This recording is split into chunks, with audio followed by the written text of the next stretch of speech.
Come on in, everyone. Come on in because we are here. We are back, y'all, for Married at First Sight, season 18, and we are on episode 6, y'all.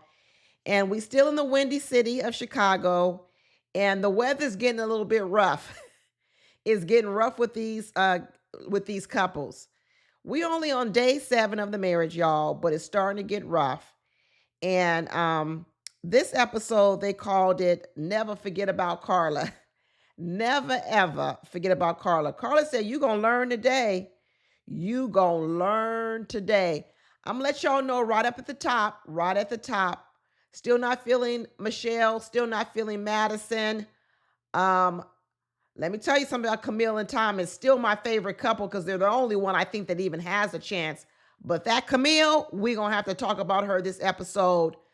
But I'm still with my girl Carla. And I know Carla was on the petty train this week. I know she did. I know she got on the petty train with Juan this weekend. But guess what, y'all? I bought a ticket. I absolutely bought a ticket. And then I did what Camille wants to do is I played some R&B music on the petty train with Carla. And that's why I'm retitling this episode R&B Fantasies. Because around this time, day 7, everybody is fantasizing about the spouse they wish they had, not the one they got. Everybody on here is fantasizing about the spouse they wish they had. That's what I think. But let's go ahead and get started. We're going to start off right at the top of with my girl Camille and Thomas because in a lot of ways, Camille, girl, go sit down. Camille, really go sit down. Y'all know Camille and Thomas are my favorite couple. And now, I'll be honest with you, if I'm having to choose between Camille and Thomas and they get into a fight, let's say I'm friends with Camille and Thomas and they get into a fight.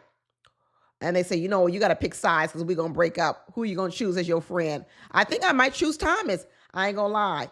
I think I might choose Thomas. You know why I'm going to choose Thomas? Because Thomas is self-aware and Camille ain't. She's not no mean person, but Camille is not self-aware. First of all, they went to go take these salsa dancing lessons. Okay, great. Neither one of them, I guess, know how to salsa dance. Okay. Never had no lessons. Okay. So when they get to salsa lesson dances, Camille says about Thomas, well, if I had to describe my husband's dancing skills or techniques, I would say it's unique. She was trying to be nice. But here's the thing, Camille, you weren't doing that great either. Girl. I mean, I wouldn't really give Thomas no gold star either, but when I was looking at your rhythm and your moves, it didn't look no much better. So I really don't know how you trying to throw salt on Thomas and you only maybe one notch above. You slightly know this much more than him. I don't know. This is going back to last week when we saw MM on the after party, and MM brought up this thing about Camille and Thomas that they bicker. But she said really when she said they bicker, a lot of it was Camille talking about how lucky Thomas is to have her. This is starting to point to signs that Camille doesn't really see herself. I think she sees herself as some type of elevation above Thomas, but she's really not. So for the first thing where I said she's not that much above Thomas was in the area of dancing. You weren't that much better. So I really don't think, like I said, you could be throwing salt on his wounds. And then later on, we start to find out that Camille is trying to pull the black card on Thomas. Say what? Say what? Thomas had on a do-rag when he went to bed, so I'm going to give him a black point. Camille, you didn't even have on no scarf or no head bonnet. Girl, if we going to start breaking it down to who's the blackest, because I really don't want to go there. We really don't need to go there. We just went through this with the elections. Are you black enough? We really don't want to go there, Camille, and I'm not quite sure why you started to bring out the black card on Thomas. Because, girl, you really not oozing. She don't see herself. So now what she got is she got Thomas doubting himself. So now Thomas is over here asking her, hey, do you want to pick out my outfit? Why? Because she got more black street cred than you. Thomas, pick out your own outfit. Don't be letting this girl think she got more swag than you. So he says, okay, we about to go out. Do you want to pick out my outfit for me? This is what I'm thinking about wearing. What do you think? Is this okay to wear? And Camille's like, yeah, you could wear that. And she says, while we're talking about things to wear, I know I showed you that little lingerie when we were at our, at the wedding day. I told you I was bringing it, but hopefully maybe I'll be able to whip that out later. But right now, I'm still not feeling the urge to be wearing that little sexy lingerie yet. And she starts to talk about that she's still not quite feeling all the attraction to Thomas yet, because we come to find out that Thomas is giving her a little bit too much suburban, and she is more of a city girl, and she likes city guys, and she was looking for more of that R&B smoothness that she's used to seeing. For real, Camille? For real, Camille. Like I told you, we're gonna be sprinkling a little bit of the after party in this video. And Camille was on the after party, and this is what Camille had on at the after party. And I want to ask all of you, does this ooze to you R&B smoothness? I don't think it does. Camille acts like she is R&B smoothness and Thomas isn't. But really, when I look at Camille, honestly, Camille, I'm getting more like maybe some jazz, I don't know, or maybe some easy listening. The musical genre of easy listening, some elevator music, some church music. You're not giving R&B, Camille. You're really not. So I really don't understand why she is elevating herself above Thomas. I get that Thomas is giving off suburban. I agree with you on that, Camille. None of that is like what I'm disagreeing with you on. But what I'm disagreeing with you on, Camille, is that you got swag and you're R&B. Girl, you are not swagalicious and you are not R&B. You are easy listening. You are elevator music. You might be some church music. Can't even give you gospel. I don't even know if I could give you gospel music. I can give you church music, but can't give you gospel music. And actually, Camille, nothing is really wrong with it. Because, girl, I like you. I really do like you. There's nothing wrong with it. The only time it becomes a problem for me, Camille, is when you start using it as like you above Thomas. Then that's where I'm going to start having a little bit of a problem. Camille is square. I don't know why she thinks Thomas is square and she's round. Or she ain't a square box. Girl, you just as square. Just as square. But anyway, both of them is ready to go have some mimosas, some alcohol, and some orange juice. They are in Mexico. So they like, let's get these mimosas going early in the morning. And, she's still talking about how Thomas is not like the guy that she normally dates. Now that I know why Camille's had problems dating. Remember we kept talking about how Camille said that she's had problems meeting men who were ready for marriage and wanted to commit. There's two things that I knew now. One is I said from the very beginning that Camille has an old soul. She doesn't realize it about herself. She really believes that she is like this young, vibrant person. I'm not saying that she's not young and vibrant, but she gives off older woman vibes and she doesn't see it about herself. So probably what was happening is when she was dating people her age, she showed up in the relationship feeling a lot older. Like I said, look what she had on at the after party. This is something that like maybe I would wear. And I certainly wouldn't pair with no flats. I would at least put on some heels. So I don't think Camille sees herself. And so maybe as a result of not seeing herself, she really did date the wrong people. Because the people that Camille is describing that she wants, an R&B city guy, I don't know, with swag. Why would he go out with Camille? She's the opposite. She's coming off suburban, like I said, easy listening. And now she's giving Thomas a complex. You know what? The only thing I think that's going to save Thomas is that Thomas is older. And the one thing about us older people, you know what? We don't have as thin skin as maybe people who are younger, or even when we were younger, we had a thinner skin. And that's what's going to save Thomas, because even when she's digging in, he said a lot of times he doesn't care about those types of things, but he did feel a certain kind of way with Camille saying it to him, because it's a soft spot. It's a tender spot. Imagine a man Imagine a man who's half white, half black. He just told you he grew up adopted. He just told you he really hasn't been fully immersed in the black culture because of the way he grew up. He barely even knew who his real mama was. And you bring up the fact that he ain't black enough. And I know you gonna say that's not what you meant, but that's how it came out. She was on the after party and she said she felt really, really bad about it. She should. She said she felt really, really bad about it. And when she was watching back the clip of what happened to him, she felt bad that he felt that bad. Well, you should have thought about that when it came out your mouth. But instead, what you were doing, Camille, was you were too busy trying to elevate yourself over him. Too busy trying to elevate yourself. Camille, I hope you know what? I love to figure out people's stuff in their mind. I hope I don't find out, Camille, that on the inside you're just really insecure because you really come off as a confident woman.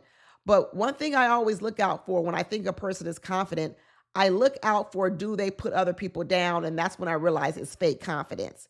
You see, because when you're confident, you don't have to put other people down to elevate yourself.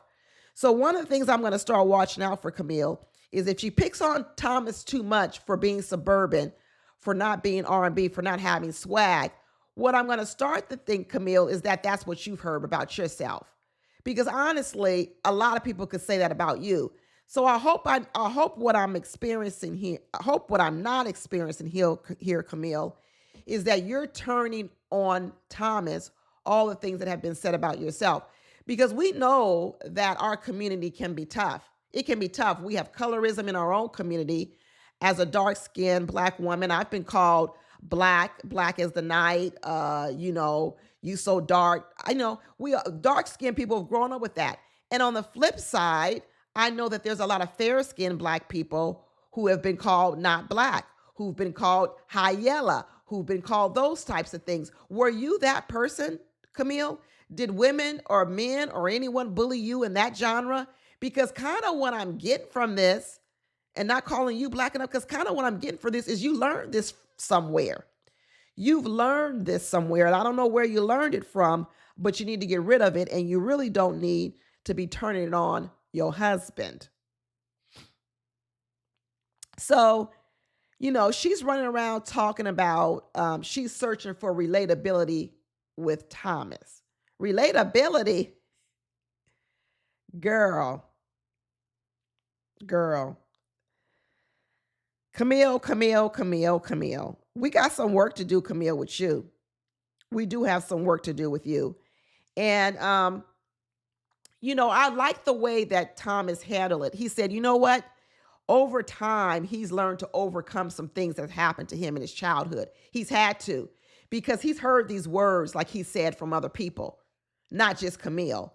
And he said, as a result of being so probably bullied in this area himself, or talked down to, or made to feel less than, what it made him do was build empathy for others. It made him see that when other people are kind of being talked about in this way, it actually gives him empathy for that person. And I think one of the reasons why Thomas liked Camille in the beginning was, I think he saw the squareness of Camille and he said, wow, this is going to be great because she and I both are kind of square. But lo and behold, he ends up finding out that Camille don't realize she's square. And what he's thinking is, wow, what I thought would kind of bind us together, she's kind of actually trying to say that we're not alike. Girl, we need to see your playlist. Let's see your musical playlist. Let's see the places you go. Let's see the things you do. And I'll figure out whether or not you're any more black than Thomas. Because if that's what this is about, who got the black card, I might got to whip out my black card game again, because Camille is over here acting up, y'all. Like I said, R&B fantasies. R&B fantasies. She said she's going to try to work through it.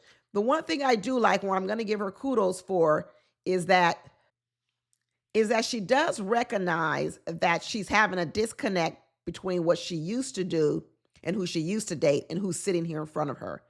I'll give her kudos for that, because what she's saying is, he isn't what I'm used to dating, but what maybe I need to get used to is that the inside of what I want, the character of the man, is what I really want, and I might have to get used to this in a different package. Now that I can get with you on, Camille. See, that's why I'm still going to call you part of my girl crew, because I'm still going to give you a little bit of potential because you're seeing this, right? You're seeing that naturally he isn't the guy I would go with, but where has that gotten me? Because obviously, I think, Camille, you went for those guys, the R&B guys, the swagalicious, the urban guys. But truthfully, Camille, you don't fit with those guys. See, that's the thing about dating. A lot of people want to go out and talk about what they want, the guy they want, the woman they want. And then that's where they stop. And then they go look for that guy or they go look for that woman. But what they don't start to do is try to figure out, does that guy want to be with you? And I'm going to tell you right now, Camille, any guy who is swagalicious and likes to dress real, like a lot of swag, you would embarrass him in this dress. You would embarrass him. You see, that's why I didn't marry no man that's all into swag, because you know what? I don't dress swagalicious. I'm going to tell you right now, I can look cute. But I'm always not going to be the most swagalicious woman. And can I turn heads? I absolutely can turn some heads, but I'm not going to say I'm the woman with the big fashion sense all the time. I'm not. What was that girl on Ready to Love? All Things Beauty. I'm not all things beauty. All things beauty. I ain't going to lie. You always can see I don't always wear a whole lot of makeup. I don't do a whole lot with my hair. I don't always do a whole lot with my clothes. So you know what? I might could wear that dress you got on, Camille. But what I wouldn't do is then talk about somebody else's swag. Girl. So I'm going to give her credit that what she's saying is at her core values. She's going to work on her insides because right now she is struggling to connect all the dots. That's what she said. She's struggling. Girl, she is struggling. She better get it together.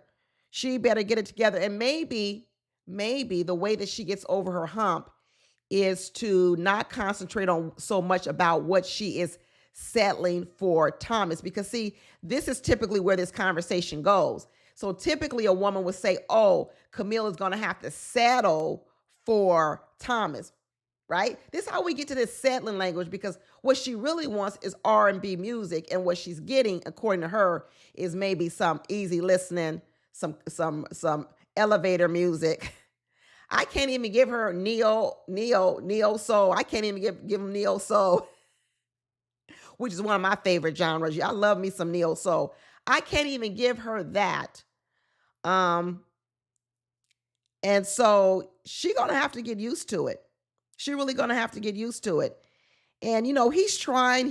When they went to dinner, they came back. He decided he was going to spread out some rose petals all over the floor to sort of recreate the wedding night. And that was so beautiful. She came in. It was so beautiful. On the after party, she said that they end up going out again after the rose petals. They came back and ants was all over their room eating the rose petals. I guess the rose petals had such a sweet aroma that the ants came in carrying rose petals, talking about this stuff is good. She was telling that story on the after party because she was on there with, I believe it was Juan. And they also had Latiris, I think Whitfield from, I think his last name is Whitfield from Dear Wifey podcast. He was on there. He was a good addition. He came in with some really good advice and a really good perspective. And I hope they allow him to come back. I think he was really good. Juan really liked him a lot because Juan felt like he took up for him a lot. Not Juan. Alan. Alan really liked him a lot. Alan's still one of my favorites, and he really liked Latiris Whitfield. So yeah, no, Camille was on there with Latiris Whitfield and I forget who else. I'll get to that part later because there was 2 after parties, a double header. It was long, y'all. This episode was really, really long.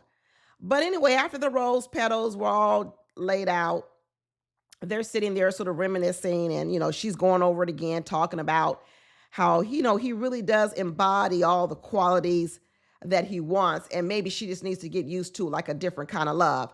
And like I said, this goes back to, I hope she ain't starting to put that language in her head like she has to settle for Thomas. I hope that ain't the language, because you know what? Don't have Thomas come out with how he's settling on you, Camille. See, that's the thing. A lot of people want to talk about how they settling, but then the other partner is kind enough not to tell them how they settling on them. Sometimes you got to tell people who think they settling, you got to tell them how you settling on them too, because otherwise they start thinking they up here and you just down here.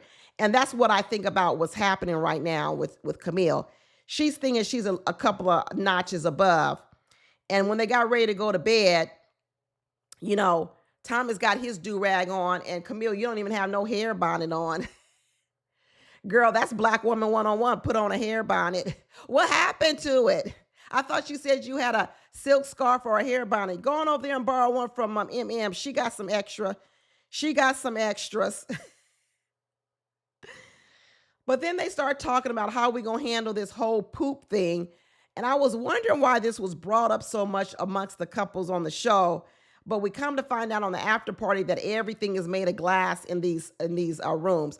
I've been in one of those rooms because it's kind of like a honeymoon suite. So they're trying to keep it sexy. They're trying to keep it so even when you're in the shower and you naked and you showering, somebody could be laying in the bed just watching you watching you shower. So everything is open. So if you're not comfortable with each other, then this is the wrong room to get. But they got the room with all glass shower. They even said the bathroom door where you go and poop is made of glass. So that's why they're saying, hey, if I got to poop, I ain't even got no privacy pooping. That is a little touchy when you first meet someone. But what I'm wondering is when they get back to the regular apartment, they start talking about pooping. And I'm thinking, y'all ain't pooped in 7 days. Y'all ain't pooped in 7 days. They now back at the apartment talking about, well, what happens when I have to poop? And I'm thinking, you didn't get past that in Mexico? Jeez Louise, y'all is really backed up. Y'all gonna need a laxative for sure. Y'all gonna need to leave a laxative. But Thomas said he's comfortable. He said, Camille's like, are you nervous? Are you feeling uncomfortable? Because she is, because she like she said, she wants some R&B fantasies. And he said, oddly enough, he's very comfortable. He said he's not comfortable at all. And she said she's still not ready to whip out the fancy lingerie. He said, I'm fine with that. I'm fine to go on whatever pace you want to go with. And, he told her, don't be afraid to be honest. Tell me the hard, honest truth about how you feeling because, Thomas really wants to make this work. So he says, I can't do better unless you tell me what it is I need to do in order to be better. So right now, they really still my favorite couple only because they got to be my favorite couple because I really don't think any other couple's going to make it. Any other couple's going to make it.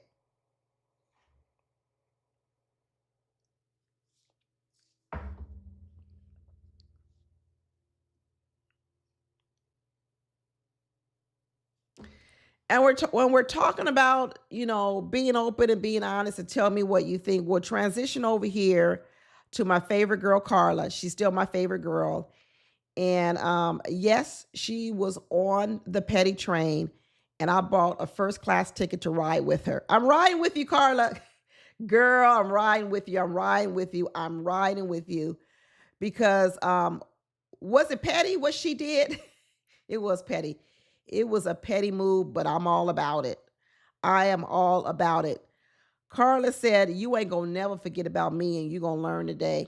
You're gonna learn today. Juan coming back bragging about the fact that he done gone off and had a bromance, a bro day with David. Now, first of all, I get the fact that he was concerned about David because David is basically on a solo trip all alone and David has been treated like trash on this trip by Michelle. So one thing I'll give Juan credit for is that he notices about David. And let's say he did say, okay, I want to maybe do a little something for him, spend a little time with him because you know what? He's having a really rough time. I get that, Juan, and I appreciate you doing that. But one thing I know about Juan is self-centered. So the reason why I can't really give him all enough credit is because I don't really think he did it for David completely. I think he did it for himself. You see, sometimes, like I've always told people, people can present themselves as a giver, but really what they're doing it for is for themselves. So imagine this. Imagine Juan wants a little bit of time away from CARLA, period. So what he uses as his excuse is, I need to go over here and help David. Right? Because if it was really about, I really want to be with CARLA, but I'm going to go over here and help David, then what Juan should have done was Juan should have gone to CARLA and said, hey, CARLA, do you mind if I spend a couple of hours with David? We're going to go do this and that. And she probably would have said, yeah, that's fine. But that's not what Juan did. What Juan did was he snuck and got away. That's completely different. He snuck and got away and didn't call and didn't text and didn't do nothing. Because what he knew, what he was doing was he was trying to get away from Carla. You see, but he tried to frame it as if the reason I did it was for Juan. But no, what he really did it was for himself. So in one way, I know what, good for helping out David because David's had a hard time. But in the other way, I still see you, Juan. I still see your self-centered move in what you did, and Carla saw it too. So what Carla said was, you want to be self-centered? You want to think about only about yourself? Then guess what? I can think about only myself too. Carla, I can get on this petty train, girl. I can get on this petty train. And we probably both wrong. I know somebody out there in the world going to tell us we both wrong, but we're going to ride this train first class. We're going to have some drinks in first class. We're going to kiki together, girl. We're going to kick our feet up. We're going to do it all because I'm on the train with you. And what she did was she said, okay, you want to go to this sauna and talk about how good of a good time you had. And then when I tell you about it, you want to tell me that, yeah, I completely forgot about you. Really? You want to not only do it, but when you do it and you want to come back, you want to throw it in my face and tell me that, yeah, while I was away, I didn't even think about you. Okay, it's on. It is on and popping. Let's get it going. Turn up the R&B music on this petty train because me and Carla about to get our groove on and we're going to be dancing all up and down this train. And Carla's telling him, listen, I'm already feeling the energy of all these other couples. And she's saying the energy ain't good. That's what she's saying. She said, I'm looking around at all these other couples, whether or not they're doing well. And I'm feeling some bad energy from these couples, especially David. And now here go my husband going over here to hang out with David, whose energy is bad with him and Michelle. The energy between David and Michelle is bad. And Carla is feeling all the energy. And she's saying, why do I want my husband hanging out with a man whose marriage is falling apart? I don't even want you over there. And then you go come back and talk about you had a better time with him than you did with me. Okay. Because Carla's saying, listen, I'm feeling the energy, and a lot of these people's energy is low. Low to the ground. And he already knows when he comes back that Carla is hot. He could see it in her face. He could see it in her body language. He could see it in the way she was reacting to him. And then what he says to her is, you know what? Normally when I date a woman, he starts talking about, I want a woman who doesn't take things so seriously and just learns to laugh it off. Okay, here we go. Remember last week when Juan said to Carla, I hope you stay this giddy and this happy. I hope you stay in this sort of euphoria, this happiness, and you don't turn on me. Remember he said that last week, and I was saying, why do you predict that that's coming, Juan? Because that's what's happening in your last relationships. The women start off all happy-go-lucky, and then later it goes bad. And I said, is that because it goes bad with you? And I said, I think that's what it is. And that's what it is. Because Juan comes off as this guy who just loves to have fun. He's so happy-go-lucky. He's always smiling, having all a good time. But then what it is Juan is self-centered. And because he's self-centered, even though he's having a good time like he is over here with David, he doesn't think about other people's feelings. And so what happens is those people become irritated, upset, mad, moody. And then guess what they do? They get on a petty train. And now all of a sudden he's coming over here talking about, you just need to learn how to not take things so seriously, and you need to learn how to laugh things off. No, how about you learn how to care about somebody else other than yourself? Why is it all my job to do? So when you don't care about my feelings, my thoughts, and you disregard me, and you sit up here in my face and tell me you didn't even think about me in the decision you made to be gone for 4 and 5 hours on a honeymoon, then you want me to tell me that I should just learn how to laugh it off? No, why don't you learn how to be more empathetic and think about someone else other than yourself? I mean, when he's sitting here talking, Carla is biting her lip. She's biting her lip. But she said, you know what? I got something for you, Juan. I got something for you. And what she said was, yeah, you ready to go to this pool? You ready to go pack up some clothes so we can go on this little rendezvous pool wherever they going? And she goes, I know he ain't got nothing to pack his stuff in because he didn't bring a bag with him on the honeymoon. And what has happened is he's been using my bag because he didn't bring one. He didn't think through his packing list. He didn't bring the right things on this trip. Y'all ever been on vacation with your husband and he don't bring the things he's supposed to bring, and then when you get to the hotel or wherever you're going, he goes, "Do you got this? Do you got that? Do you got this? Dang, what did you bring? Why didn't you pack your stuff right?" Now everybody, your husband, your kids, everybody asking you for stuff out your suitcase because they used to you being more thorough. Well, there's Juan. He want you to think ahead for him, knowing some things he might need on the pack or what he might need, but he don't want to think about you. And so Carla said, "Well, I'm gonna show you what it is when people only start thinking about themselves. I'm gonna show you what it looks like when we all just live out here in the world and we don't even give any consideration to each other." And so next thing you know, Juan is out there trying to find a plastic bag for his stuff, and he's pissed. He's pissed because he's walking around the resort like a homeless person with a bag. You should have got him a shopping cart, Carla, so he could really look like a homeless person pushing it around. He talked about it on the after party. Like I said, he was on the after party. He talked about how long it took, and they ended up having to go get him a trash bag for his stuff. And here's the thing. Even once he started to figure out that he was wrong, because even on the after party, he admitted that he was wrong. He said, "Yeah, that was really not nice what I said to Carla."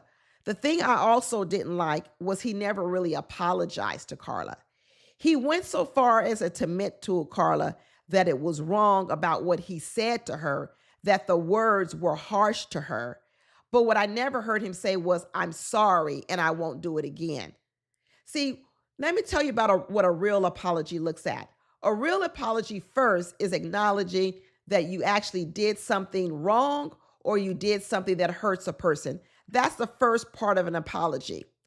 The second part of an apology is actually saying the words, "I apologize, I'm sorry." That's needed. It's needed for me. I need you to see what you did. Then I need you to say, "I'm sorry."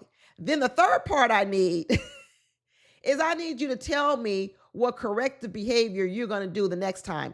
Next time, if I do want to go out and hang out with David, I'll at least give you the courtesy and say, "Hey, I'm going to go hang out with David. Do you want to do something else on your own, or maybe go to the spa, get your nails done, something." You see, but first of all, we didn't get from Juan. First of all, he didn't even want to acknowledge it. You see, they're at this whole photo shoot. Carla is, she got bad juju around her. She's negative. She don't really want to take these pictures underwater. She ain't feeling it whatsoever. He's not even acknowledging that, what he did was wrong. And then finally, he did acknowledge it. After the photo shoot, he acknowledged it, and he tried to make a few olive branches. And when she was getting frustrated with the underwater pictures, he was like, "Okay, hey, let me help you. Let me do it." And in that moment, she felt cared for by him because she was struggling. And what he did was he said, "Let me help you. I'll show you how to do it." And in that minute, just that little bit of gesture made her feel cared for. But what I still never got from Juan is I never got an apology. I never heard him say, "I'm sorry." Now, I know he'll want to say that, "Hey, well, you should know I feel sorry because look what I did afterwards to show you I was sorry." No, I need to see the word. I need to hear the words too. Because just like you got on Carla and told Carla that she needs to communicate better, I get that. I think you're right about that. She needs to be able to articulate what upset her because you can't figure it out. You too need to articulate. So just like she needs to articulate what went wrong and why she was upset and why she was hurt, you need to articulate an apology. I need to hear the words. You just can't show me you were sorry. I need to hear it. Just like she can't just show you she's upset, you want her to also verbally express it. This is why I'm telling you I got a problem with Juan, because Juan sees what's wrong in other people, what's wrong with them, but he don't see what he need to change. There's always a person out there that says they need better communication from their partner, but then their communication is poor. I need you to say this. I need you to talk about this more, but then they don't even have the same standards for themselves. Come on now, make it make sense. Make it make sense. But anyway, they were able to get past the moment. They had the photo shoot, the underwater shoot. I thought that was cute, sort of unique. And then they started talking about what things are going to look like back home. And Carla's like, when I get home from work, I'm gonna need 30 minutes to decompress because I be talking all day at work. Shoot, I'm with you. Carla, girl, let's take a trip together on this petty train because we got a lot to talk about because I'm the same way. I talk, I'm on these YouTube videos. I talk to y'all. I go to work. I'm talking. When I come home, I give my husband a kiss. I give him a hug. And I need at least 20 to 30 minutes myself just to decompress, take my work clothes off. Just, I'm with you, Carla. And Juan said, I'm going to have a problem with that. He says, I'm going to have a problem with that because then I'm going to think that you mad or something. Well, she's trying to communicate and let you know that no, when you see me doing, then I'm not mad. It just means that's what I'm doing. But no, he ain't asking you just to communicate. He's asking you to be different. Two different things. Carla just communicated it to you. You said you wanted her to communicate and you didn't want her to make you have to figure it out. So she just communicated. If I come in the house and I'm kind of a little quiet and I give you a hug or a kiss, but then I take 30 minutes, I need you to know that it's not that I'm mad at you. It's just that I'm trying to decompress so that I can come back and engage with you. But Juan, it sounds like you don't want just the communication. You actually want her to be different. That's two different things. You want her to change to what you are, which is, he says, no, because when you come in, I'm going to want to talk to you. Okay. And he going on talking about how men are animals. We're in the wild. We don't know things. Well, she just communicated with you and told you, but you're not accepting her truth. Okay, Juan. And then he started talking about, yeah, well, when I get back to Chicago or whatever, my life looks different too. I'm a beast. He pretty much said that he's like, he didn't call himself a robot. I forgot what he called himself because what he said was, he's up in the morning at 6:00 in the morning swimming. And then he says he works out twice a day. On the after party, he said he works out twice a day, once in the morning and once in the afternoon. And he's a beast in business. All day he's in business. He swims in the morning. Sometimes he has those construction business. So then what he does is he puts in bids in the morning before he goes to his regular 9-to-5 job. Then he's doing that all day. And then he comes down and then he works out. So even Keisha Napoleon was like, well, when do you have time for a wife? When do you have time for a wife? And he sat there, y'all, and he really didn't have no good answer. He said, yeah, well, I know I'm going to need to integrate a wife into my life. Juan was not ready to be married. He's not really, I said last week that he wasn't ready to integrate a woman into his life financially. And now what I'm realizing is Juan is not even ready to integrate a wife into his life in terms of like quality time. He wants his wife to be available when he wants the wife to be available, but there's no real like sort of compromise, give and take, and togetherness. It was like what he did in Mexico. He put Carla on the shelf. When he was ready for Carla to come off the shelf, he put her off the shelf. Just like she's saying now when Carla is saying, hey, I'm going to need 30 minutes. He's like, well, maybe I don't want you on the shelf for that 30 minutes. What if I need you for that 30 minutes? So what he's saying is when I need you, I want you to be there. But when I got other stuff to do, when I want to go swimming and go to the gym twice a day and then go to work and then run off with Juan and have an ice bath and go to the spa, I want you to be okay with that. I want to push and pull you as I like. I want to do whatever I want to do with you, what I want to do with you. And like I said, he's self-centered. Now, as we move on, I can say this about Juan and Carla, that at least they're talking. At least they're talking about their individual preferences and stuff like that. But when you get over here to the next couple I'm going to talk about, which is EKG and MM, this is all a big cover-up. This is all a big cover-up because they really are all over here talking about flowers and rose petals. They haven't gotten to one area of their life where they differ. And this is why you know that this is fake. Because it's one thing to try to stay positive and to talk about the things you have in common. But one of the things that they're not talking about at all is, well, where do you differ?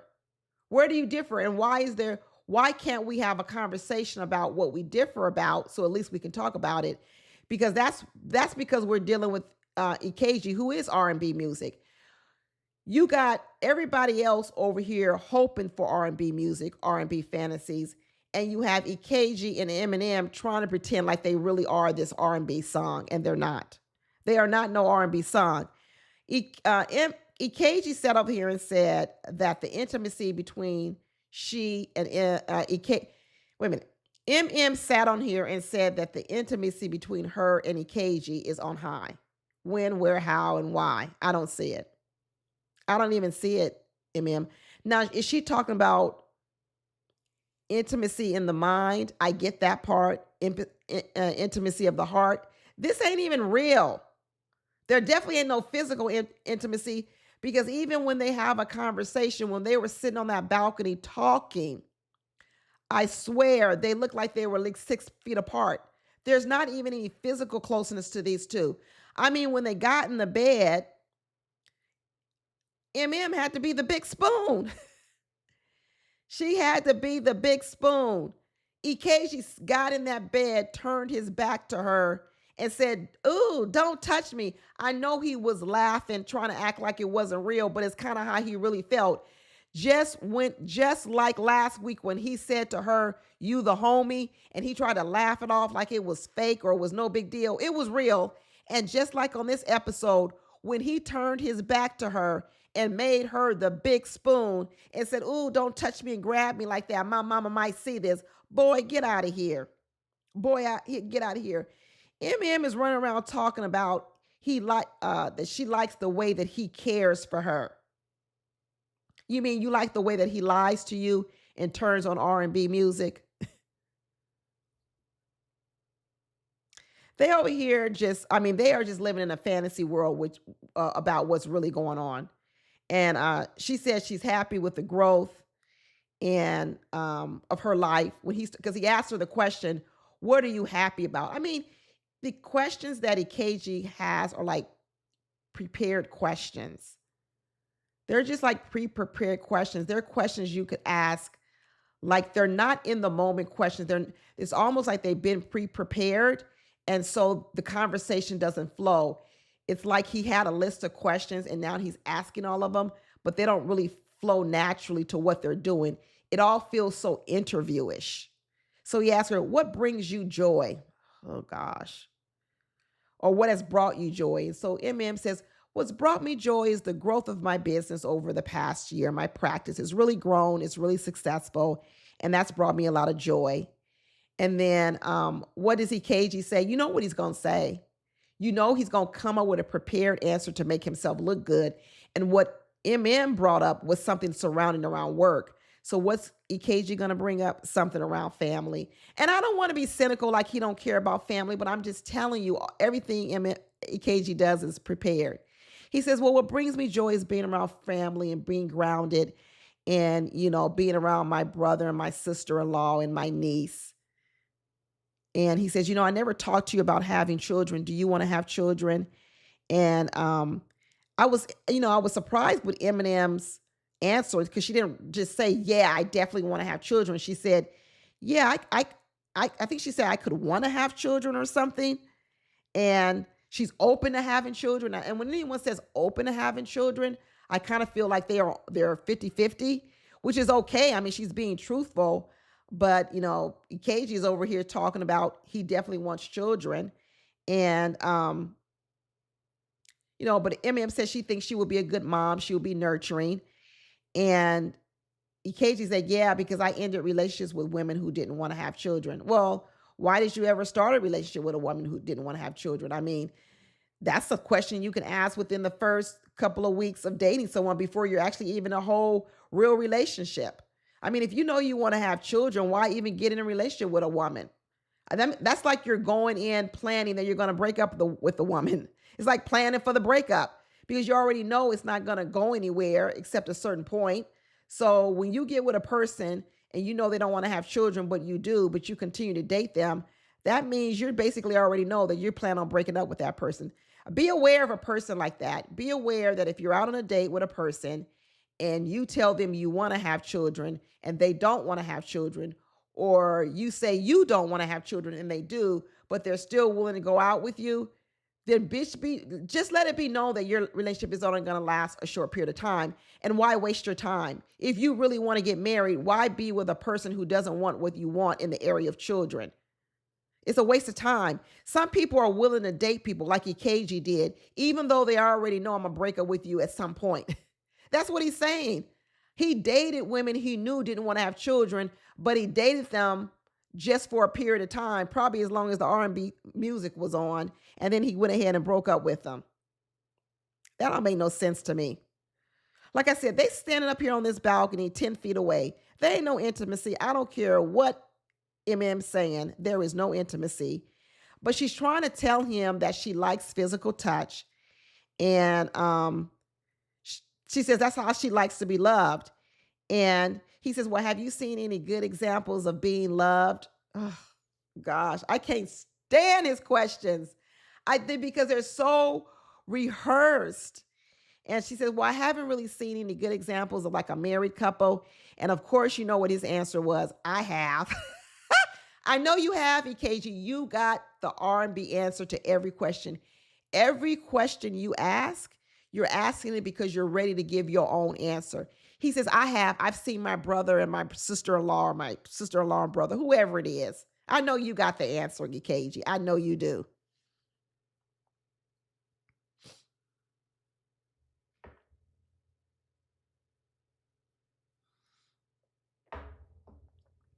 EKG said his feelings for MM are growing quickly, really quickly. But once he gets around all these people, he still keep emphasizing that he don't want no physical intimacy. None whatsoever. He doesn't want any physical intimacy.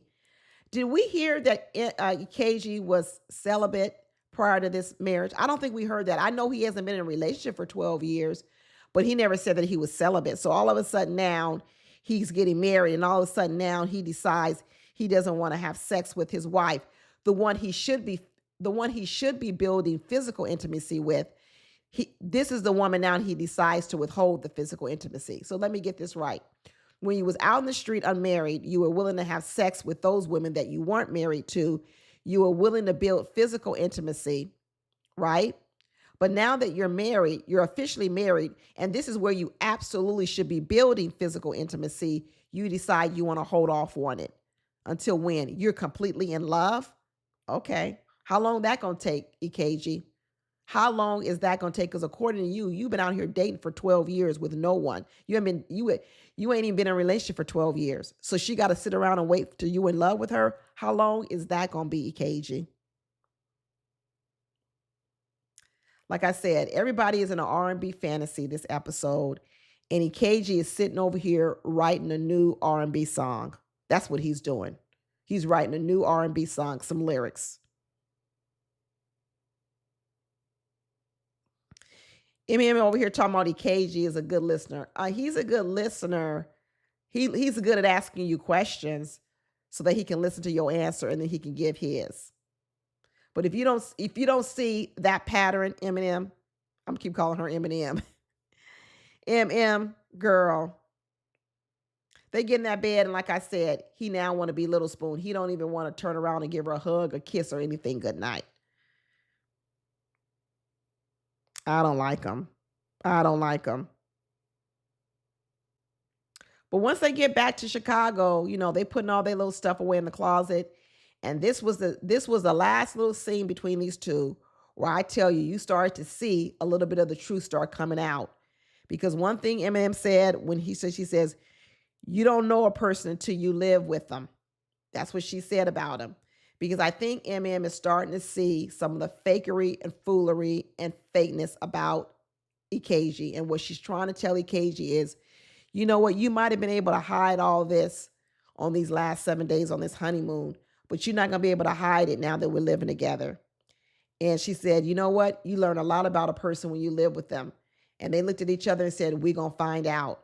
And the looks on their faces, it was not all smiles. Because I think Eminem is a smart woman. And I think she's trying to hold her tongue and she's trying to bite her tongue. She's trying to stay positive because I think she really wants this to work. But I think she sees the signs. I really do. I think she sees the signs of this crap is not really what it is. And we saw some previews coming up. And it looks like MM might turn into Eminem. So all this time I've been calling her Eminem, I might be on point It might have been just a little Freudian slip because I see the Eminem coming. I think the Eminem is gonna come, and KG is over here trying to write lyrics to an R&B song. He might need to be writing some music to some rap music with featuring Eminem. Everybody on here want R&B fantasies, but probably by the end of this season, folks, what they really gonna need is some rap lyrics.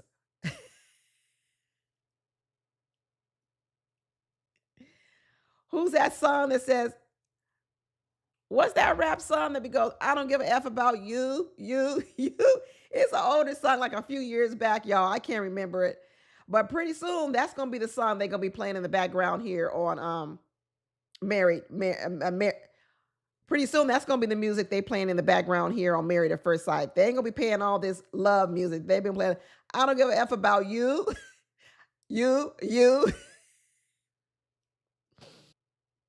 Now, as we move on over here to David and Michelle, they trying to change their music. David is trying to put on some R&B music because Michelle had that rap music blasting.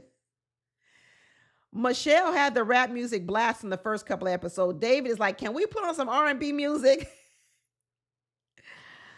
Oh, Michelle's like, you're just not the husband that I pictured. You're not the man that I really wanted. And then Michelle had to sit over here and say she got to stop being so hard on herself. On yourself? How the heck have you been hard on yourself, Michelle? No, you've been harder on David. That's who you've been hard on. But she says, maybe I need to just give myself a little bit of grace and stop being so hard on myself. What are you talking about, Michelle? You ain't even been hard on yourself. You've been hard on David. Now, Michelle was on the after party, y'all, and this is Michelle on the after party. She looked completely different. She looks completely different. She either got a brand new platinum blonde wig or she done dyed her hair all the way platinum blonde. And Michelle has to have lost at least 20 pounds.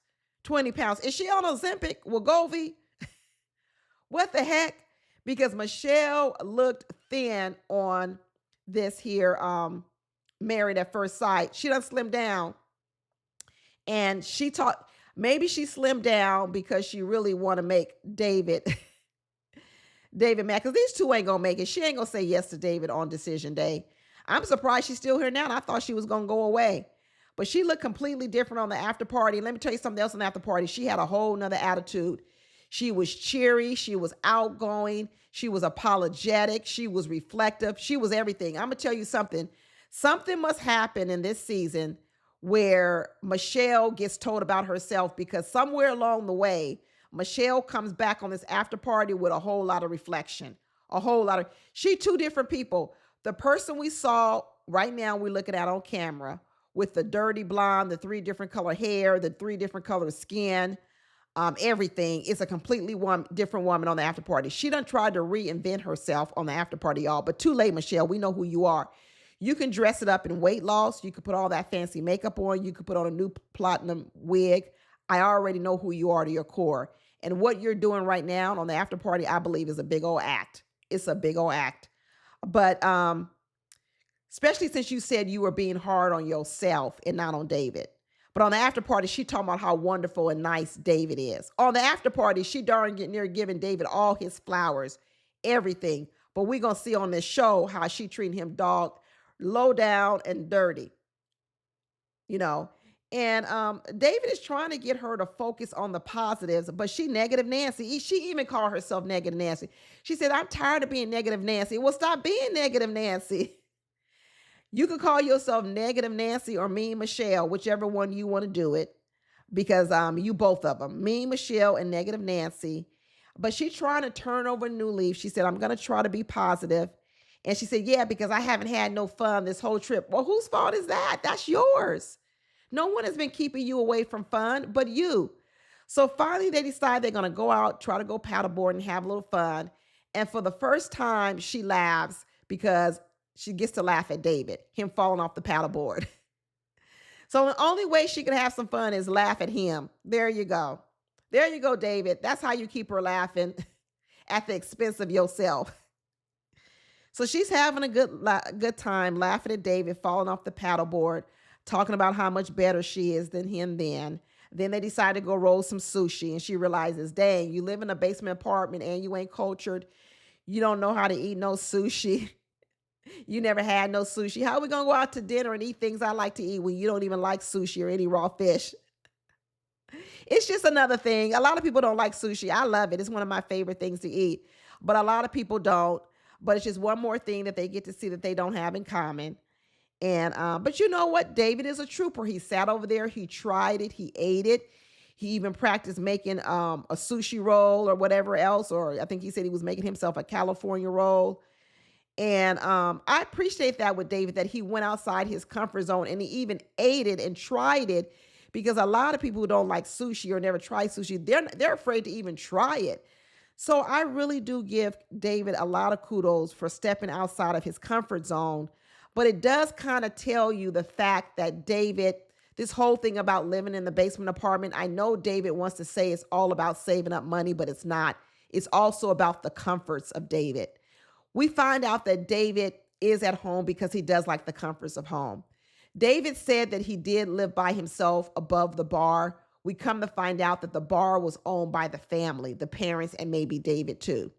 So it is truthful that David really hasn't done much on his own. I know people want to say, what's wrong with David living in the basement apartment?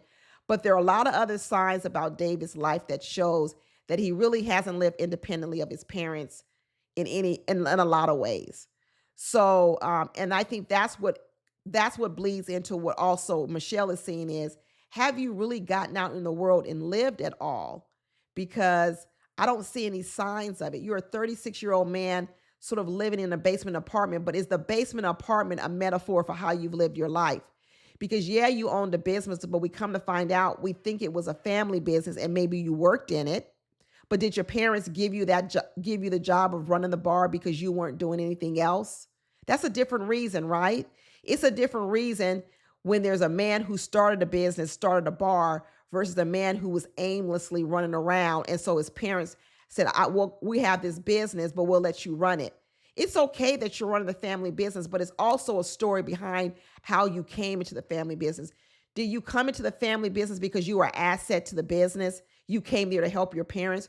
Or did you come into the business because your parents were really helping you because you had no other job and they gave you a job by running the family business?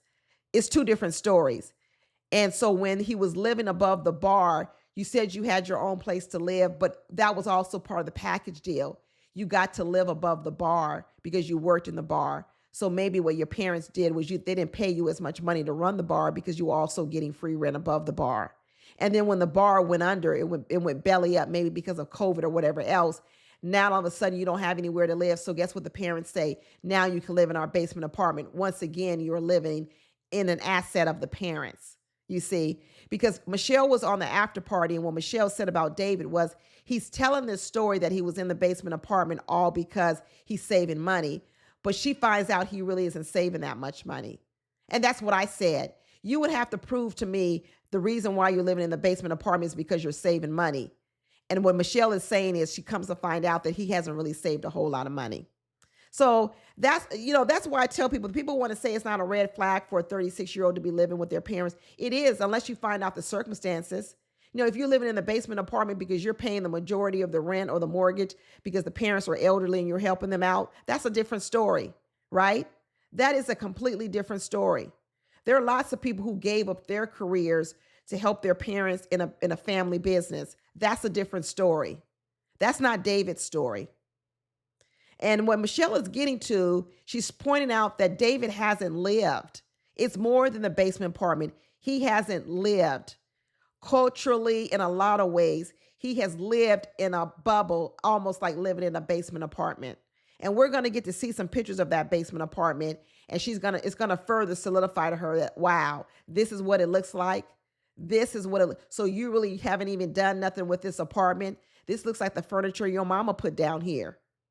This don't even look like nothing how you would decorate the basement. So that you haven't really even made the basement apartment look like your own space. It just looks like some furniture your mother put down there that she don't want upstairs in the house. Nah. Like I said, I get why Michelle not really into David. I just don't think that she needs to treat him so poorly and so mean. So I'm happy to see that at least she's trying to be dignified and decent and cordial to him. And now they're out trying to have a good time. Probably because then producers told her, if you go home, we're going to fine you. You're going to owe us some money. Not only are you not going to get paid, you're going to owe us. And maybe when she finally realized she going to owe some money, she decided, I better shape up. I better shape up. She's still running around telling everybody she hard on herself and it's not the marriage she envisioned. And she talking about, I can be moody. We know that, girl. We know you can be moody. That's why you came on that after party, faking the funk. And David is still keeping a positive attitude. He said he's going to fight for this relationship. And, he's, when they get back, he said, how are we going to work out this living situation? And Michelle let him know right there. And I'm not comfortable with you being in no bed with me. She ain't even comfortable with the KG move, giving you her backside. She don't want you in the bed at all. And a good thing it's 2 bedrooms in that apartment, because that's where you're going to be, David, in the other room, the other bedroom, because she says she ain't sharing no bed with you. Is it 2 bedrooms, 1 bath, or 2 bedrooms, 2 baths? Because she probably barely want to share a bathroom with you too.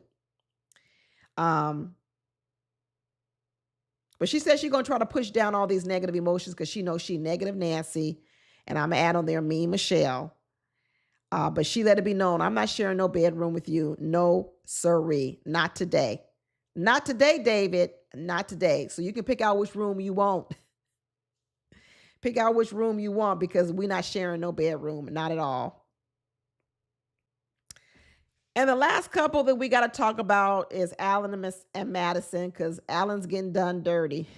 Done dirty, dirty, dirty. I know they went to this spiritual cleansing, and they wanted to go over here and get rid of all these energies that was going on. They were like, where's Carla? We need Carla over here to help us get rid of these spiritual energies. Juan told a story on the after party that Carla is a tree hugger, that Carla loves to hug trees because Carla gets energy from the trees, she says. So she runs around out there in Mexico hugging trees. And so right now they're like, and where is Carla? Because we need Carla to help us purify ourselves and get rid of some of this bad juju. And what they figure out is that Alan is definitely more into physical touch than Madison is. This is what, not Madison, yeah, Madison. This is what Madison says. Madison says, one thing about Alan, he's definitely more into more physical touch than me. So they do this first little exercise where, they pour the water on the head and they put each other's hands over their hearts. And, Alan gets to get a little bit of feel on, at least touch her in a more intimate way. And Madison's uncomfortable. You could already tell she's uncomfortable. But when this little spiritual healing lady, I don't know, the sound lady, whatever she is, comes over, she starts reading these two. And she tells Alan, you too much in your head. You need to let that go. All your thoughts are up here and you don't know how to relax. It's right, because he wound up tight. You could tell Alan is wound up tight. He's walking on eggshells. He realizes that this woman, Madison, don't really like him that much. So he don't really know he don't know what to do. Should I touch her? Should I not touch her? Should I come? Should I go? Should I lean in? Should I lean back? Should I speak or should I be quiet? He's so off kiltered. And the lady is telling him that, all this you're holding up here in your head, all this overthinking is not good for your body overall, because that type of overthinking, that type of, stress you're putting on yourself could also affect you physically. And so she's telling him you need to let that go. And he acknowledges that that's his true, because he feels it and he knows it. And then he gets over to Madison and he tells her the opposite, in terms of, she's telling him that, you're a really strong woman, Madison. I know that jaw is strong. Them shoulders are strong. Her walk is strong. Everything is strong about Madison. And even on these previews we see coming up, she running around that football field strong. strong. She running around that football field. But he actually tells Madison, she does, that she actually needs to get more in touch with her emotions. There you go. She tells Madison that, you know what? You don't really trust people. Your heart is bound. Alan's mind may be wound up tight. His mind, his thinking, his thoughts, he's analytical. But Madison, your heart is bound. You're not really a woman who opens up her heart.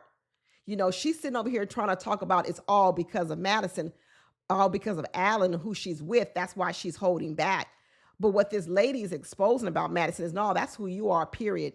You hold back, period. You wound up tight too in the heart area. And we know that. We saw that daddy. Like I said, they rough talking, they rough acting, they rough the way they present in the world. Madison is a tough girl. She's a tough girl. And what she doesn't want to admit is that she's a tough girl. So instead, what she wants to say is the reason why I'm being tough is because I'm not really physically attracted to you. Girl, you tough all the time, all the time. And this lady exposed her and said, you need to learn how to open up your heart. Open up your heart. And then they sprayed this little stuff in the mouth to try to, I guess, get rid of bad energy or something. And the lady started telling Alan, yeah, you're not supposed to talk when I spray it in your mouth. And Madison was like, yeah, good. Tell him to stop talking. Because Madison don't like all that talking. Because you know what talking does sometimes? Sometimes talking starts to reveal things of the heart. And Madison don't want to expose no real deep down heart issues. She doesn't. Alan would really love to connect to Madison on an emotional level. And the way you do that is through conversation. That's how you connect emotionally with a person, because you got to get to know a person. So I need you to talk. But Madison don't like to talk, because the reason why Madison doesn't want to talk is because she really don't want to let you in the first place. So she'd rather just be quiet. And then what she'll do is, I want you to be quiet too, so that way you don't make me feel as if I can't talk. Madison acts as if she wants Alan to be quiet because she wants to talk. See, that's one thing. When you're with a person who talks a lot, you say, hey, can you not talk a lot? Because I also want to have an opportunity to talk. But what Madison wants is Madison wants Alan to be quiet, and she want to be quiet too. She don't want to hear nothing. She don't want to hear nothing, and she don't want to say nothing, because she don't want to expose nothing of the heart. What do we even know about Madison of the heart? Nothing. We don't know nothing about Madison of the heart. All we know is probably how much she can bench press and how many repetitions she can do of her arm curl. That's about it. That's about it. Alan's getting tired of being judged by her. He gonna get tired of feeling judged by her. That spiritual woman is trying to tell Madison, you need to get in touch with your intuition, because intuition, it means going with feeling. Madison don't want to go with nothing of the heart, nothing of the feeling, nothing of emotion. She don't even want to feel her emotions. Madison ain't gonna never be able to use her intuition, because to use your intuition, you got to be in touch with your feelings and your emotions, because that becomes the gateway to being able to give your intuition some life, a voice. But Madison always snuffing that down.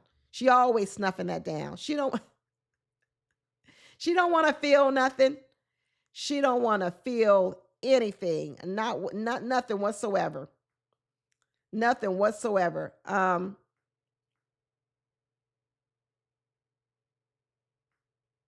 So Madison starts talking about she's never lived with anyone. And she said she's going to figure out how this goes, because she's already seen that Alan has left the toilet seat up twice. She keeping track. So she said she'll figure out how that goes. And she said she want to see if they're going to have a spark. And they ain't going to have no spark, because Madison, you ain't going to let it happen. You're not going to let it happen. And one thing that I did think that she did that was nice. It's crazy how I'm giving her points for stuff that should be automatic. But I guess when they went to the airport, Madison must have a lot of frequent flyer miles. And so they were able to offer her an upgrade to go to first class. And she said, no, I won't take the upgrade. Instead, what I'll do is I'll sit next to you back in, regular coach or whatever, economy class. And so Alan was thankful for that. And on the after party, the story was told, Camille told the story that she got wedged in between David and her own man, Thomas, because David didn't sit next to Michelle on the plane. So David had an aisle seat. Thomas had a window seat, and Camille said she was wedged in between these two big old burly men. And she's like, I'm a big woman myself, and she barely could move on that plane. So I guess I got to give Madison at least a thoughtful point for not leaving Alan alone to sit by himself when they were on the plane. But more than likely, she only did that because other people were watching. More than likely, the only reason why she did that was because people were watching. Because we learned later on that Madison got some nasty things to say and some nasty things to do. Like I said, me, Michelle, and me, Madison. We call it MMMM. Let's call them Mean Madison and Mean Michelle, because when they get back to the Chicago apartment, Michelle decides she's going to have a sit down with Alan and say she prefers a man, a partner that likes to take care of themselves. So I'm like, what you talking about, Michelle? He ain't bathing? He ain't bathing? Is he dirty and funky and stinky? And no, what she means take care of himself, what she really means is go to the gym and work out, because that's what she wants to do. She wants a rock hard body like her rock hard body. Well, do you want a rock hard body and a rock hard heart? Because that's what it seems like you want. You want a rock hard body and a rock hard heart, and then you want to know why none of these people before wanted to marry you, because that's what she was looking for. And that was low down and dirty. And they talked about that on the after party. And they all talked about it. They all thought it was wrong. Even Camille, who said, Madison's my girl, but sometimes it's not what you say, it's how you say it. And if all you wanted to say was you want a man to work out, then that's what you should have said. You didn't have to say take care of themselves, because just because you don't work out don't mean you don't take care of yourself. I don't work out, Madison. I don't go to the gym. I don't go. I'm gonna admit it right now. I don't go to the gym. I do exercise in other kind of ways. I do. But I don't go to the gym every single day, twice a day, 3 times a day, 5 times a week. I don't do it. But I do have other ways to take care of myself. So for you to say just because I don't go to the gym, I don't take care of myself, I would have spoke up. I do want Alan to start speaking up to her, because like I said, some people want to always put themselves up here and put you down here. And every once in a while, you got to tell them about themselves. Sometimes you got to tell them about themselves and tell them, listen, you not all that. So don't be coming over here always trying to put me down. So she talking about she wants somebody that goes to the gym because that's more attractive to her. And he says he stays active and he can start doing that and going to the gym more often. But she want him to go to the gym and start lifting. And then later on, we see that night, he's out there in the hot tub for 3 hours all by himself because Madison done gone out to happy hour with some friends. First night back in Chicago when she can't wait to hit the streets. Hit the streets.